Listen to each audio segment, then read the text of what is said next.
মানুষের শখ কত অদ্ভুত হতে পারে তার নিদর্শন আমরা প্রায়ই দেখি, কিন্তু এবার বিলাসিতা আর অদ্ভুতুরের শখের সব সীমা ছাড়িয়ে গেল একটি টয়লেট।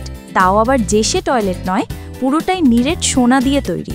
বিশ্বের অন্যতম দামি এই শিল্পকর্মটি এবার উঠছে নিলামে, যার দাম শুনলে আপনার চোখ কপালে উঠতে বাধ্য। ইতালির আলোচিত শিল্পী মাউরিজিও ক্যাটালানের তৈরি এই অদ্ভুত শিল্পকর্মটির নাম আমেরিকা। এটি সাধারণ কোনো টয়লেট নয়, 18 ক্যারেট নিরেট সোনা দিয়ে তৈরি 101 কেজি ওজনের একটি সচল কোমোড। বিখ্যাত নিলাম প্রতিষ্ঠান সদেবিস জানিয়েছে, আগামী 18 নভেম্বর নিউ ইয়র্কে এটি নিলামে তোলা হবে।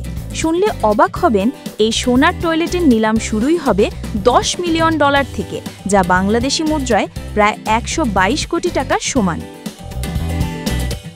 2016 সালে তৈরি এই শিল্পকর্মটির 2টি সংস্করণ রয়েছে। যেটি নিলামে উঠছে সেটি এক ব্যক্তিগত সংগ্রাহকের কাছে ছিল, অন্যটি নিউ ইয়র্কের গুগেনহেইম জাদুঘরে প্রদর্শিত হয়েছিল, যেখানে 1 লাখেরও বেশি দর্শক এটি ব্যবহার করার সুযোগ পেয়েছিলেন।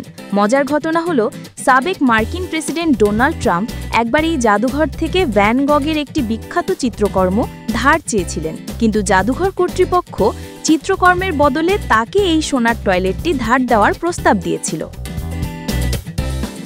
এই টয়লেটের অপর সংস্করণটি 2019 সালে ইংল্যান্ডের ব্লেনহেম প্যালেস থেকে চুরি হয়ে যায়, যা আজও উদ্ধার করা সম্ভব হয়নি। কিন্তু কেন এমন অদ্ভুত সৃষ্টি? শিল্পী ক্যাটালানের মতে এটি শিল্প ও অর্থমূল্যের এক ব্যঙ্গাত্মক প্রতীক।